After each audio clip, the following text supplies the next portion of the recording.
Hello students, let us start our third chapter, that is exploring materials. Explore का मतलब क्या होता है? किसी चीज़ को सर्च करना या ढूंढना, ठीक है। अब हम यहाँ पे इस चैप्टर में क्या पढ़ेंगे, जैसे हमारे पास डिफरेंट मटेरियल्स होते हैं, ठीक है। जैसे हमारे पास चेयर है, वो चेयर हमारी क्या होती है, वुडन मटेरियल की भी हो सकती है, प्लास्टिक मटेरियल की भी हो सकती है। तो ग्लास, वुडन, रबर, प्लास्टिक, इन सब चीज़ों को हम यहाँ पर क्या करेंगे, एक्सप्लोर करेंगे इस चैप्टर में। ओके, हम देखेंगे कि किसका कहाँ कैसे यूज़ होता है, क्या इनकी प्रॉपर्टीज़ होती हैं, कैसे ये सब एक दूसरे से अलग होते हैं और हमारी डेली लाइफ में इनका क्या यूज़ है। ओके, अब यहाँ पर आपको क्या दिया हुआ है, in a village there is a combination of houses, some are made of straws and sticks while others are pucca houses made of bricks. Okay, तो ये ऊपर आपको क्या दिया हुआ है, पक्का हाउस दिया हुआ है और नीचे आपको कच्चा हाउस दिया हुआ है, ठीक है। On one stormy evening the forceful winds blew away the kacha house but the pakka house remained unaffected. Okay, क्या दिया हुआ है कि जो गांव है उसमें हमारे पास दो तरह के हाउसेस होते हैं। एक कच्चा हाउस होता है, वो इस तरह का होता है। दूसरा पक्का हाउस होता है जो इस तरह का दिखता है। ओके, अब जो ये कच्चा हाउस है ये आपका किससे बना हुआ है, स्ट्रॉज और स्टिक्स से, मतलब कि एक तरह से लकड़ी से आपका ये घर बना हुआ है। लेकिन जो आपका पक्का हाउस है वो किससे बना हुआ है, ब्रिक्स से बना हुआ है। तो एक दिन शाम को क्या होता है, बहुत ही ज़्यादा तूफान आता है, आंधी आती है, ठीक है। आंधी आने से क्या होता है, जो आपका कच्चा हाउस होता है वो क्या हो जाता है, टूट जाता है। लेकिन जो आपका पक्का हाउस होता है वो स्टॉर्म के बाद भी, आंधी तूफान के बाद भी एज इट इज़ रहता है। लेकिन आपका कच्चा हाउस क्या हो जाता है, टूट जाता है। ऐसा क्यों होता है, क्योंकि जो आपका पक्का हाउस होता है वो किससे बना होता है, ब्रिक्स, सीमेंट। ओके, अब आपको भी पता है जो ब्रिक्स है वो कैसे बनाई जाती है। पहले हम क्या लेते हैं, क्ले लेते हैं, ठीक है। उस क्ले को हम सनलाइट में सुखाते हैं या फिर आग के अंदर हम उसको क्या करते हैं, पूरा हार्ड करते हैं, ठीक है। जिससे क्या होती है, उनकी हार्डनेस बहुत ही ज़्यादा बढ़ जाती है, वो बहुत ही ज़्यादा थिक हो जाती हैं, that are not easy to break. Okay,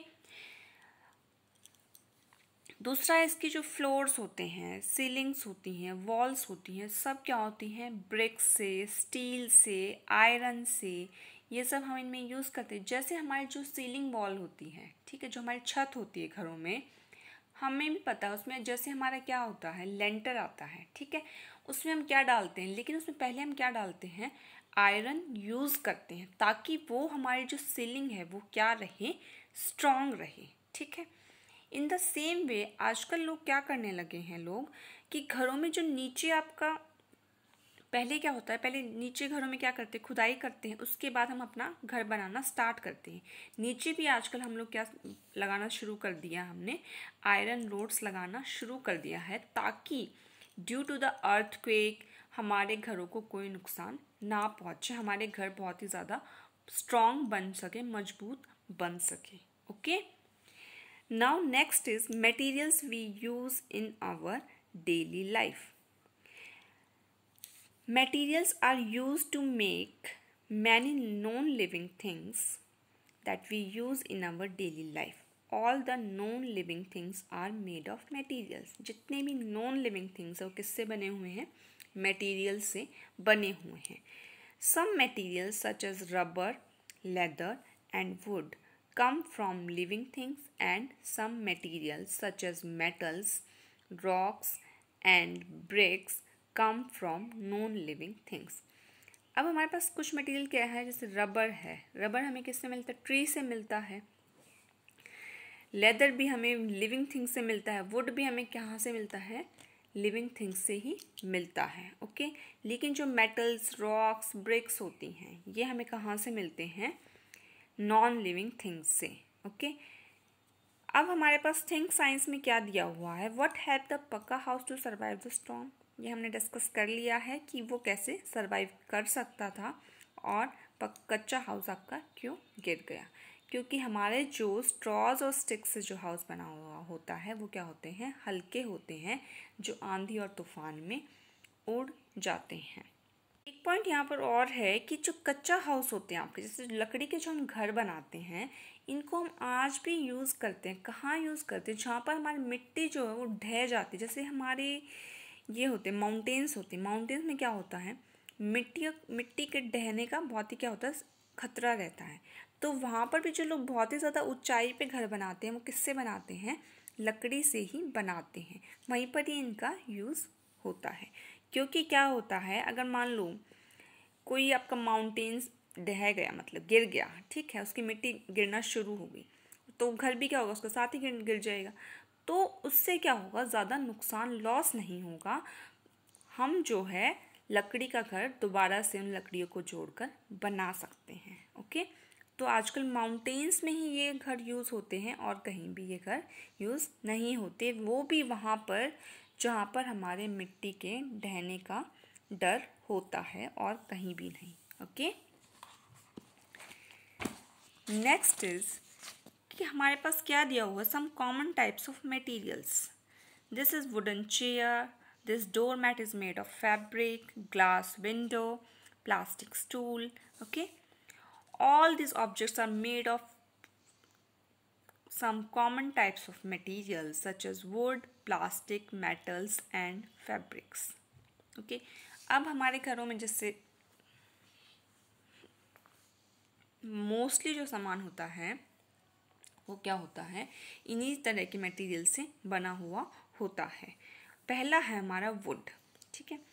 अब वुड के लिए आप देखो, आपके घर में आसपास ही आप देखो, जैसे आपका बेड होता है, सोफ़ा होता है, चेयर्स होती हैं, ये सब किससे बने हुए हैं, वुड के ही बने हुए हैं। ओके, आप लोगों की स्टडी टेबल्स होती होंगी, वो भी किससे बनी हुई हैं, वुड से बनी हुई हैं। Okay, there are many objects made from wood, wood comes from trees are chopped for wood. पेड़ों को चॉप किया जाता है, काटा जाता है लकड़ी के लिए। Furniture, toy, some musical instruments and even paper are made from wood. तो हमारे पास क्या है, बाउल, तबला, फर्नीचर, पियानो, ये सब किसके बने हुए हैं, वुड से बने हुए हैं। And one more thing is, जो हमारा पेपर होता है वो भी किससे बना हुआ होता है, वुड से बना हुआ होता है। Okay, next is science talk में आपको क्या दिया, besides providing us food, trees are very important for us as they give us food to eat, oxygen to breathe in and many more things to survive. Trees are responsible for climatic changes as well. So we must plant trees and make others aware of the need of saving trees. We celebrate World Environment Day on 5th June every year. Okay? तो यहाँ पे आप क्या दिया हुआ है, would provide तो हमें करवाते ही हैं ट्रीज़, लेकिन उन ट्रीज़ का हमारी लाइफ में और भी ज़्यादा इम्पॉर्टेंट रोल है। हमें फूड देते हैं, ऑक्सीजन भी हमें कहाँ से मिलती है, ट्रीज से मिलती है। ओके, अब क्या हो रहा है, तो हमें क्या होता है, हम ट्रीज़ को कट तो कर रहे हैं अपनी नीड्स को पूरा करने के लिए, लेकिन हम प्लांटेशन नहीं कर रहे हैं, हम उनको लगा नहीं रहे हैं। तो हम सबको इतना अवेयर होना चाहिए, इतना जागरूक होना चाहिए कि ट्रीज़ जो हैं वो हमारे लिए इम्पॉर्टेंट हैं। अब आप लोग देखते हैं आजकल जैसे बहुत ही ज़्यादा गर्मी होती है, बहुत ही ज़्यादा सर्दी होती है, this is due to the climate change on the earth. तो हमारे पास क्लाइमेटिक चेंजेस का मतलब क्या है कि जो अर्थ का टेम्परेचर बढ़ रहा है, ठीक है, वो क्या, उसको हम क्या बोलते हैं, बहुत से स्टूडेंट्स ने सुना भी होगा कि ग्लोबल वार्मिंग से अब हमारा अर्थ जो है वो सफ़र कर रहा है। ऐसा क्यों होता है, क्योंकि ट्रीज़ कट होने की वजह से, ट्रीज़ कम होने की वजह से क्या होता है, कार्बन डाइऑक्साइड तो बढ़ जाती है लेकिन हमें ऑक्सीजन नहीं मिल पाती। ठीक है, जैसे जो हार्मफुल गैसेस निकलती हैं फैक्ट्रीज़ वगैरह से, वो भी क्या करती हैं, हमारे एनवायरनमेंट को पॉल्यूट करती हैं, पोल्यूटेड करती हैं। ओके, तो हमें क्या करना चाहिए, बहुत ही ज़्यादा पेड़ लगाने चाहिए, हमें भी लगाने चाहिए और हमें दूसरों को भी अवेयर करना चाहिए। ओके, अब हमारा जो वर्ल्ड एनवायरनमेंट डे है वो हमारा 5 जून को मनाया जाता है। तो हमें एट लीस्ट उस दिन तो हमें क्या करना चाहिए, एक एक पेड़ सबको लगाना चाहिए। या फिर आप अपने जैसे बर्थडे होता है आप, तो आप क्या कर सकते, उस दिन भी पेड़ लगा सकते हैं। ये हम सब के लिए इम्पॉर्टेंट है सर्वाइव करने के लिए, हमारी आगे आने वाली जनरेशन्स के लिए। Okay, next is rubber. Rubber is made of a thick white liquid substance that is known as the sap obtained from the rubber trees. This white liquid is treated with many chemicals to make rubber. Rubber is used to make many objects that we use in our daily life, such as toys, balloons, slippers, erasers and tires. अब ये आपको क्या दिया हुआ, rubber tree दिया हुआ। इसमें क्या होता है, ये वाइट लिक्विड जो है मिलता है हमें इस रबर ट्री से, इसको हम क्या बोलते हैं, सैप बोलते हैं। अब ये क्या होता है, लिक्विड फॉर्म में होता है। लेकिन आप देखते हैं जो रबर्स होती हैं, टॉयज़ होते हैं, उनको आप टच करेंगे वो क्या होती है, थोड़ी सी हार्ड होती हैं। तो हम उनमें क्या मिलाते हैं, केमिकल्स मिलाते हैं उनको एक प्रॉपर फॉर्म देने के लिए। ओके, जिससे क्या हम क्या बनाते हैं, टॉयज़, बैलून, स्लीपर्स, इरेजर्स। जो इरेजर्स आप यूज़ करते हैं उसको आप क्या बोलते हैं, रबर ही बोलते हैं जनरल लैंग्वेज में। And tyres. Okay, next is fabrics. अब जो कपड़े हम पहनते हैं वो किसके बने हुए होते हैं, फैब्रिक्स के बने हुए होते हैं।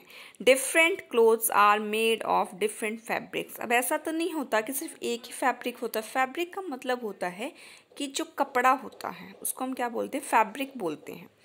अब हमारे पास वूल होता है। वूल हमें कहाँ से मिलता है, शिप से, याक से, कैमल से। हमारी वुलन होती है वो हमें कहाँ से मिलती है, एनिमल्स, शिप, याक और कैमल्स की स्किन से हमें क्या मिलते हैं, वुलन क्लोथ्स मिलते हैं। ओके, तो इस फ्लीस से हमने क्या बनाया है, स्वेटर बनाया है। Next is silk. Silk clothes are made of silk fabric that is obtained from cocoons that silkworms spin. अब जो silkworms होते हैं वो अपने चारों तरफ क्या करते हैं, एक सिल्क का थ्रेड टाइप बना लेते हैं। ये जो कोकून होता है ये क्या होता है, एक थ्रेड टाइप ही होता है जिसके अंदर हमारे क्या रहते हैं, सिल्कवॉर्म्स रहते हैं। सिल्कवॉर्म अपने चारों तरफ एक जाल सा बुन लेते हैं, ठीक है। उसी से क्या बनता है, हमारा सिल्क बनता है। Okay, next is cotton. Cotton तो सब लोगों ने ही देखा होगा, cotton balls. Cotton clothes are made of cotton fibre that is obtain from the fruits of cotton plants. अब जो हमारे कॉटन प्लांट्स होते हैं इस तरह के दिखाई देते हैं, जिससे हम क्या निकालते हैं, कॉटन निकालते हैं, और इस तरह से हम कॉटन टी शर्ट या कॉटन क्लोथ्स बना सकते हैं। अब हमारे पास यहाँ पे एक ट्राउज़र दिया हुआ है और एक डोर मैट दिया हुआ है। This trouser is made of terry cotton and this doormat is made of terry wool. Okay, तो ये हमारे पास क्या है, terry cotton and terry wool are mixed fabrics obtained by blending two kinds of fabrics. blending means mix करके दो fabric को मिलाकर हमारा क्या बनाया गया है, टेरी कॉटन और टेरी वूल बनाया गया है। Okay, next is information bit में हमें दिया हुआ है, nylon is an artificial fabric made in the laboratory with the use of chemicals. Nylon is a very strong fibre. It is used for making fishing nets, ropes, parachutes and type coats and for making fabrics in textile industry. जैसे ropes तो सबने ही देखी होंगी, जैसे कुछ rocks हमारे पास क्या होती हैं, स्मूथ सी होती है, बिल्कुल चिकनी सी होती हैं, ठीक है। वो किसकी बनी हुई होती है, नायलॉन की बनी हुई होती है। अब ये नायलॉन है, जैसे आपके पास वुड था, वूल था, रबर था, ये सब आपके पास क्या था, नेचुरल फॉर्म में आपको लिविंग ऑर्गेनिज्म से मिल रहे थे। लेकिन जो नायलॉन है दैट इज़ आर्टिफिशियल फैब्रिक, जिसको हम कहाँ पर बनाते हैं, लैबोरेटरी में, लैब में बनाते हैं। Okay, next is glass.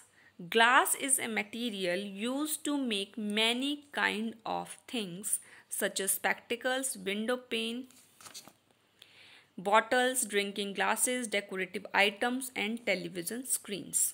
Objects made from glass are usually see-through, that means transparent. अब ग्लास हमारा कैसा फैब्रिक है जिससे हम क्या बनाते हैं, स्पेक्टिकल्स बनाते हैं, स्पेक्स जो चश्मा होता है, विंडो में जो शीशा लगाते हैं वो भी हमारा क्या किससे बना हुआ होता है, ग्लास से। बॉटल्स, ग्लासेस या फिर डेकोरेटिव आइटम्स जो हमारे घरों में होते हैं, जैसे ये वास है, किससे बना हुआ है, ग्लास से बना हुआ है। फर्नीचर जैसे घर में टेबल होती है वो किसकी बनी हुई होती है, ग्लास की बनी हुई होती हैं। और इनका एक कैरेक्टरिस्टिक्स क्या है, क्या विशेषता है इनकी, कि ये क्या होते हैं, ट्रांसपेरेंट होते हैं।